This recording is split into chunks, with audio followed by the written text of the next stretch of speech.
All right, chapter 2 deals with a lot of theories of math. There aren't formulas that we can always use. There aren't always specific things that are used right away. Like, last section, or in chapter 1, we dealt with area, perimeter, circumference, where they gave you values that you plugged in into the equation, hit enter on your calculator, and you got the answer. Chapter 2 is not that straightforward. It requires a lot of creative thinking. These are more theory-based things. They're observations that you're going to make. But there still are a lot of different ideas. One of those ideas is the inductive reasoning. Inductive reasoning is when you make an observation of a pattern occurring. When you just make the observation, that's called inductive reasoning. When you make a statement about that, that's called a conjecture. If you're just looking, that's inductive reasoning. If you make a statement about the pattern, that's called a conjecture. Now, it's just a comment. It isn't a proven fact. Okay? For example, use inductive reasoning in example 1. Describe the pattern occurring and make a conjecture about what the next two shapes would look like. Well, look at what they're doing here. Here we're given a circle. Okay? It's cut into halves, and one half is shaded. Then we go to the same shape. Okay? We're cut into fourths now,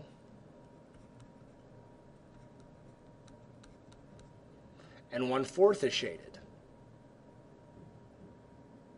Not a big deal. Then we go into 1, 2, 3, 4, 5, sixths. Each one of these represents a sixth. 1/6, 1/6, 1/6. If you add them all up, you get 6 sixths, or you get the whole.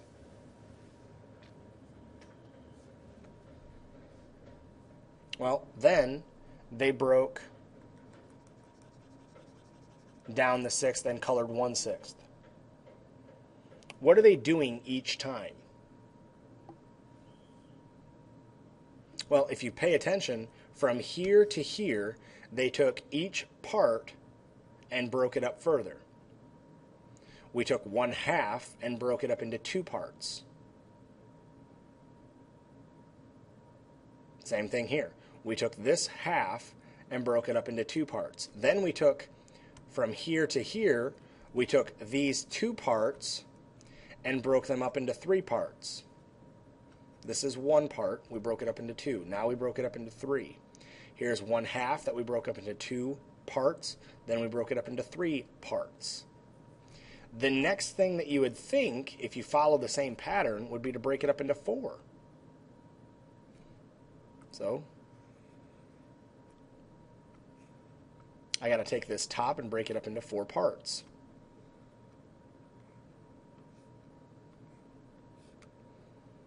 And then, according to the way they've been following the pattern, I should have to color in one of these. Except these are going to be 8ths.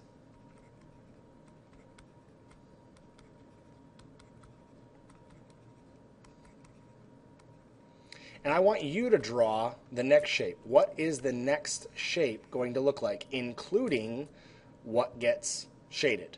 Pause the video and do that now.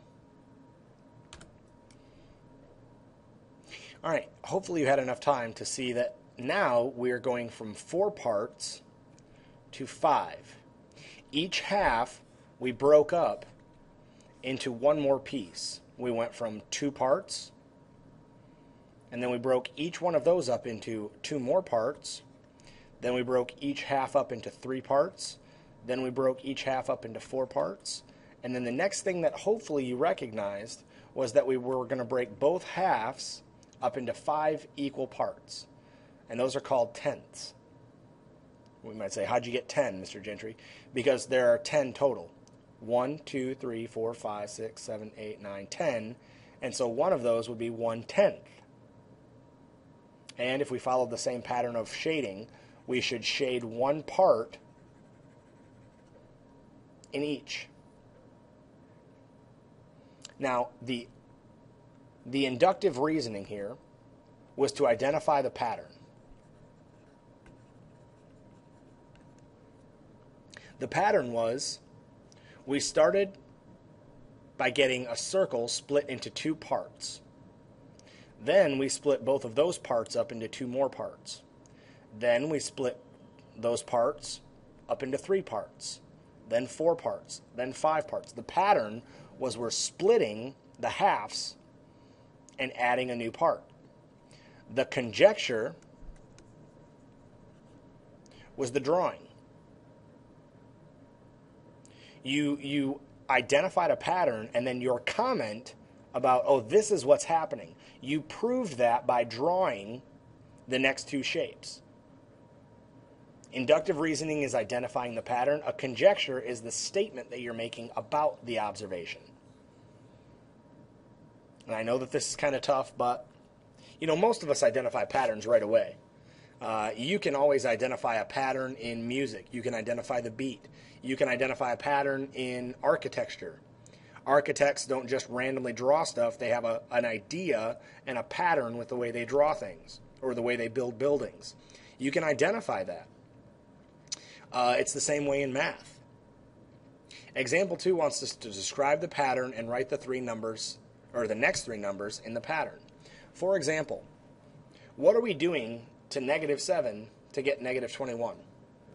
When we go from -7 to -21, what are we doing? Well, you could say that we're adding a -14. That makes sense. -7 plus -14 gives us -21.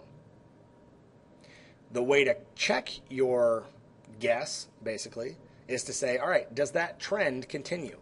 Do I add -14 to -21 to get -63? -21 plus a -14 gives me a -35. That is not accurate. I did not add a -14. So I'm going to back up and say, okay, that one didn't work. What else did I do? How did I get from 7 to 21, or a -7 to a -21? Well, I know my math facts, and if I multiply -7 times 3, I get -21. So I multiplied by 3. Let's check and see if that's accurate. Did I multiply -21 by 3 to get -63? I did. Did I multiply 63, or a -63, by 3 to get 189? Well, 3 times 3 is 9. 6 times 3 is 18. 189. Yes, I did. So I've identified the pattern here. I multiply everything by 3 to get the next number. Multiply by 3.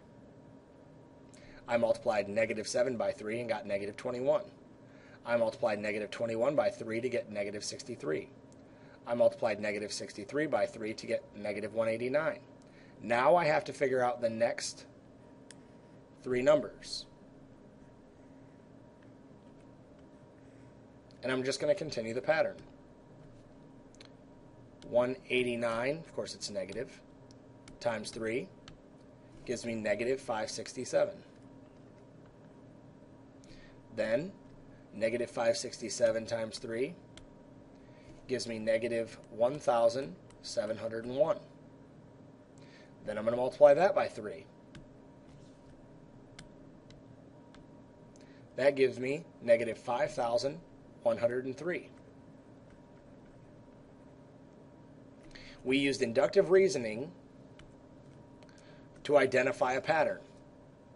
We used what we found to figure out what would occur in the future. We're using what we found to say, okay, if the pattern continued, this is what would happen. Mathematicians use this all the time. They say, okay, this rock is hurtling toward Earth, or this star is hurtling toward Earth at this rate. If it continues, it will hit right here. Or they use conjectures. Oops, excuse me. Mathematicians use conjectures a lot when dealing with weather. They say, oh, here's Michigan, and we've got this big nasty storm front coming through, and it's moving in this direction. If it continues, it will take 1 day, 2 days, 3 days to get through. And we can use inductive reasoning and conjectures to kind of figure out what's going to happen in the future. Not predict the future, because that's called prophecy, and none of us are really that good. If a conjecture is a verbal statement about an observation, then the way to prove your observation wrong is by finding a counterexample. For example, let's say we were back here. Let's say we were back here. And let's say that the next number in my sequence was not negative 567.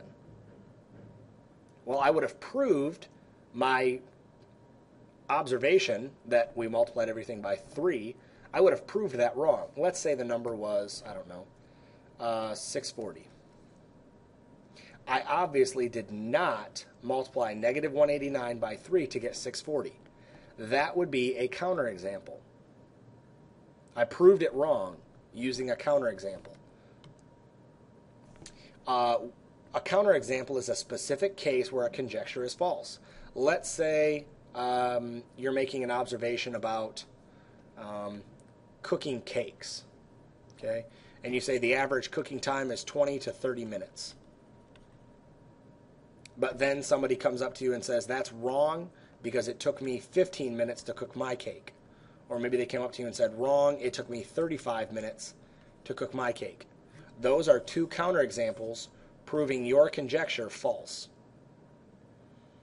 Now, you know, we'd all love to be perfect, and we'd all love to get the exact same or the exact right answer every time the first time. But that's not always accurate. Okay? Maybe you make a conjecture, maybe you make an observation, and someone comes up to you and says, no, mine took a little bit less. And then let's say somebody else came up and said, yeah, mine did too. Okay, so you have two examples proving it wrong. Well, then you can just modify what you said. Well, maybe it's 15 to 30 instead of 20 to 30. Example 3 wants us to find a counterexample to prove the following conjectures false. So we're given a statement, and we want to prove them false. Our first statement is, the sum of any two numbers is always greater than the larger of the two. Think of two numbers like 2 and 3. If we add, because it's saying sum means an addition problem, if we add these two together, is the number that we get larger than the bigger of these two? The bigger number is 3. We get 5. Is 5 bigger than 3? The answer is yes. Okay? Is that always going to happen? Well, really the only way to find a counterexample is to just start adding numbers together. Well, let's add a bunch of positive numbers together.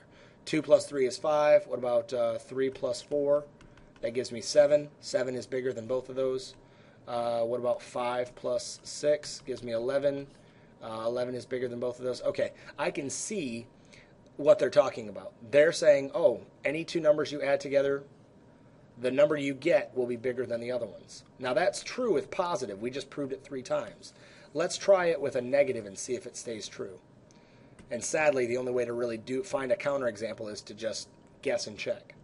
Let's add like negative 1 and negative 1. Gives me negative 2.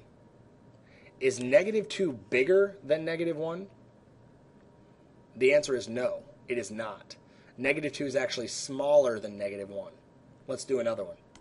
Let's add negative 2 and negative 3. Gives me negative 5, and I know for a fact that negative 2 is bigger than negative 5. Or is greater than. So I just proved it. I just found 2 counterexamples using negative numbers. So maybe the person that made that conjecture, made that observation, was only looking at positive numbers. Well, when they say any two numbers, they have to include negatives because negatives are numbers. Let's look at the second one. The statement is that any four-sided polygon is a square. Can you draw a four-sided polygon? Just draw one real quick. Did you get a square? Maybe. Can you change that four-sided object so it's not a square? Well, I can right away. I can do this and make a kite. A kite is a geometric shape that we're going to learn later in the year, and it is definitely not a square. So that counterexample took a little less time. Let's look at the third one. The average of any two consecutive even numbers is an even number.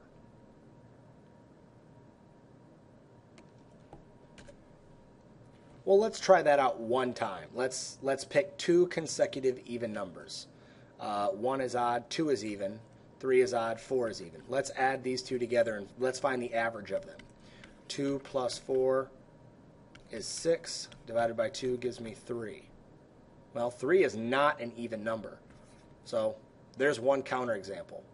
Let's see if we can find another one. Let's pick another pair of consecutive even numbers. Let's jump up to like 10. 10, and then the next even number is 12. Well, 10 plus 12 is 22. Divide that by 2 because we're finding the average. Gives me 11. I just found two counterexamples that prove that conjecture false. And the way that you use this, or the times that you use this in reality, is if someone says, oh, if you do, again, maybe it's, identifying storm fronts and as you're watching the weather. Let's talk about like moving parts. Maybe you're in engineering, okay? Maybe you're moving a solid plate down every time, okay? And all of a sudden, the part underneath breaks. Okay? Can you say that will happen every time? That, oh, everything is going to break from now on? No, you can't, because maybe it was just a bad part. So your conjecture about, oh, every part will break from now on, it's false, because maybe the part that you broke was just a bad part. Maybe somebody didn't do their job. Okay? So finding a counterexample is very, very productive when you want to prove somebody else wrong, because all you've got to do is find one example. Now we keep finding two, but just to kind of show you what a counterexample is. Remember, if you notice a pattern, you're using inductive reasoning. If you can predict or make an observation or make a statement about that observation, that's called a conjecture. When you prove your conjecture false, that is a counterexample. Now, that's not to say that your conjecture was false, okay, all the time. Maybe it was accurate for a couple times. Again, with this one, the sum of any two numbers, the person who found that, maybe they were just using positive numbers. It's not that they were wrong. They would just have to fix what they said and say the sum of any two positive numbers. Just like if you're talking about cooking times of a cake. It's not that you were completely wrong and you're an idiot and failure and you should, quit life. No, you just have to modify what you said. So down here with number 2, number 3, we proved this false. Is there a way we could modify this to make it true? The way it reads right now is the average of any two consecutive numbers. We used 2 and 4, 10 and 12, is an even number. Is there a way we can modify that to make it true? Well, the first average we got, and then the second average we got, both of those are odd. We could just change it from even to odd, and now our conjecture is now true.